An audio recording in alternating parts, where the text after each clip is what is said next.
Hi, we're Rebecca and Nicole from Conquer Books, and today we are reading Black Leopard Red Wolf by Marlon James.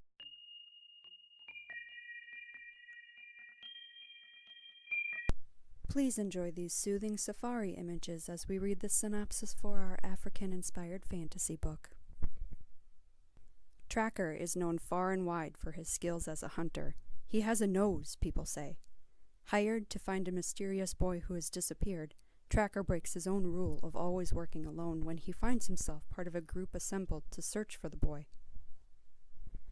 The band is a hodgepodge, full of unusual characters with secrets of their own, including a shape-shifting man-animal known as the leopard. As Tracker follows the boy's scent, he and the band are set upon by creatures intent on destroying them. As he fights for survival, Tracker starts to wonder, who really is this boy? Why has he been missing for so long?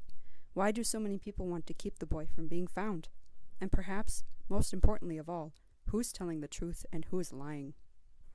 Drawing from African history and mythology and his own rich imagination, Marlon James has written a saga of breathtaking adventure that's also an ambitious, involving read.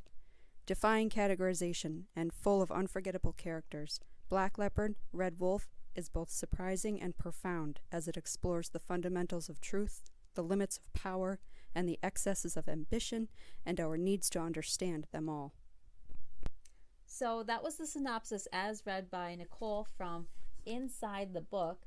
But we started reading the story and we thought it was very different than what we thought we were getting into. Yeah, I didn't get the real feeling of the book based on the synopsis. The synopsis makes it sound more like a high fantasy adventure. And that's what it was, but it had some very, very dark undertones that you can't ignore. Yeah, so hopefully today will help you decide whether or not you want to read Black Leopard Red Wolf. We'd like to hear comments from you about what you thought if you already read it.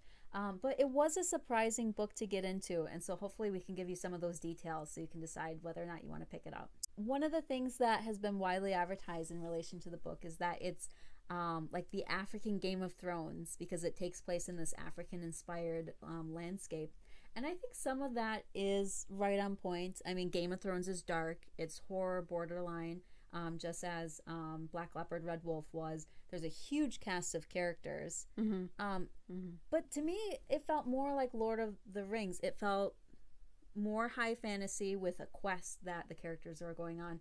Game of Thrones is very political, and while there are political monarchy manipulations in this, I didn't feel like that was the main focus behind the writing. The main focus was those character interactions on this great search for this lost boy.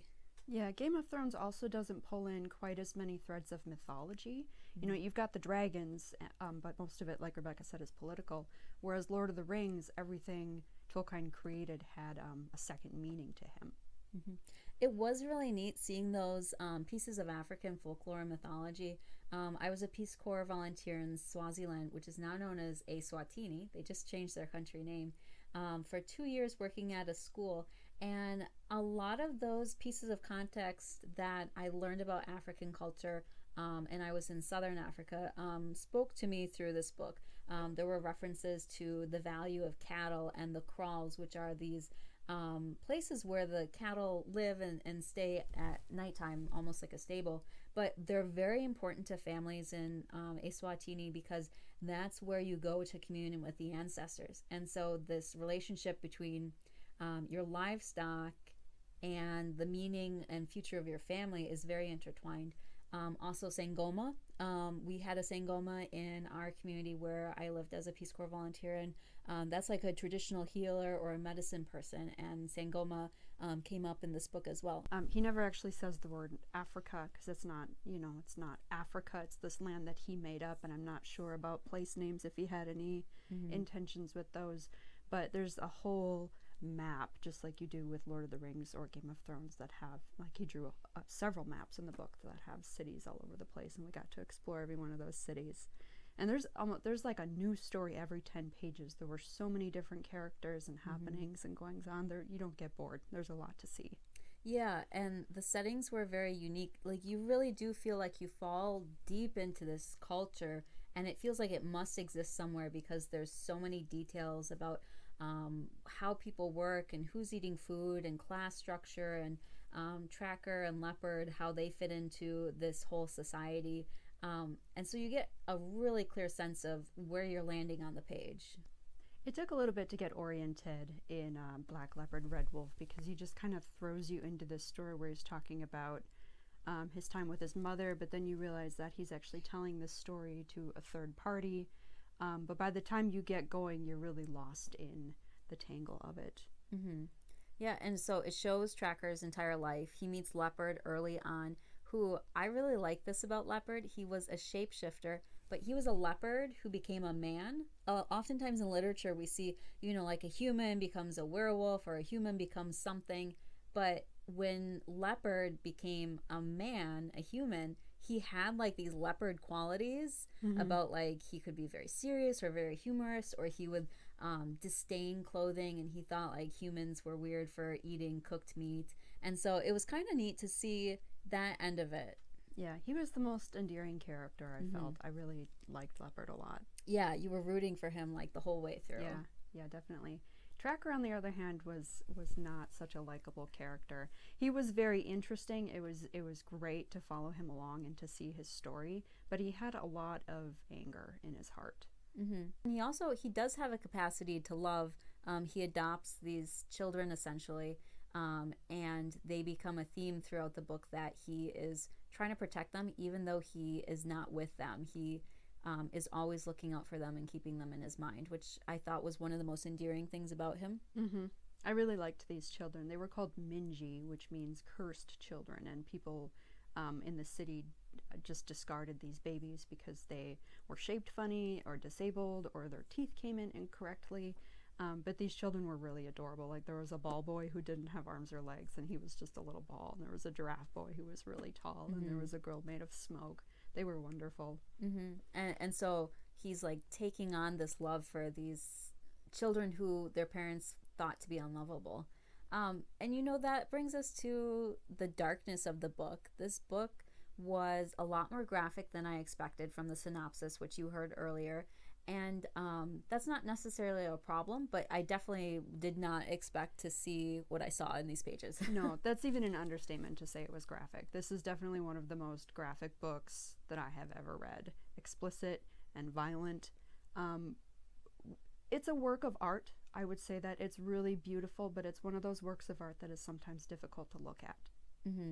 Yeah, it deals with a lot of difficult topics like rape and class societies and gender roles and stereotypes. There was one scene in particular that really I didn't struggle to get through it, but I was very surprised when I got through it. Hyenas. Hyenas, yes, read the book and look up for the hyenas. This is a brand new book that came out earlier this month in February, and so there haven't been a lot of reviews. There's been a lot of conversation about it, but some of the same phrases used over and over, and so I feel like hopefully we give you a good idea of what the book is about. It was very literary. Like, there were some beautiful phrases. There was some really creative storytelling and timeline and a lot of experimentation, which you don't see in a lot of these really featured books. You get sometimes a lot of books that follow the same plot pacing or the same tropes over and over again, and what I really respected about Marlon James was like the risks that he took as an author to write something that was truly striving for greatness. Yeah, his characters were really wonderful. They were comparative to the setting, how beautiful the setting was. The characters were constantly going back and forth between not even what they felt was right and wrong, but who they were and how they felt expressing themselves, and what they wanted out of life and what life was actually serving them up. Yeah, it is a long read too. It's over 600 pages. Yeah. So it is a dense story that you can get fully immersed in. So if you love things like series, if you love world building, this is a good book for you. But be sure to block out enough time that this is going to be on your nightstand for, a couple of weeks, definitely. Yeah, this isn't light entertainment. So, like, if you're a sensitive person, I probably wouldn't pick it up. It's not for the lighthearted. But if you're looking to delve into something that will change the way you think for a good couple of weeks, then it might be up your alley. Mm-hmm. Our next book is by Ann Leckie, who has won the Hugo Award, the Nebulous Award, the Arthur C. Clarke Award, and she is writing The Raven Tower, which is out February 26th, so that's just in 5 days. So you can pre-order it or check it out from your library first thing. Nicole's going to tell us about it.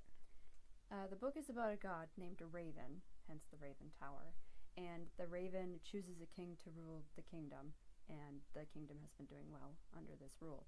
But when somebody takes the throne that Raven did not put into place, the borders are threatened, and we're following a warrior named Iolo as he discovers the secrets hidden in the Raven Tower. Sounds like a great fantasy novel. Join us next month with The Raven Tower. Bye. We're glad you're following along here with our book vlogs. Be sure to also check out our blog website, conquerbooks.com. You can also catch us on Instagram with some great book covers and discussion about things that we're reading in the moment. Find us on Facebook too, Nicole and Rebecca Conquer Books. We do all kinds of fun things there, like author profiles. Yesterday we were giving away free mock-up book covers with your name on it and a personalized feature image, and just connect with us. We love books. You do too. There we go.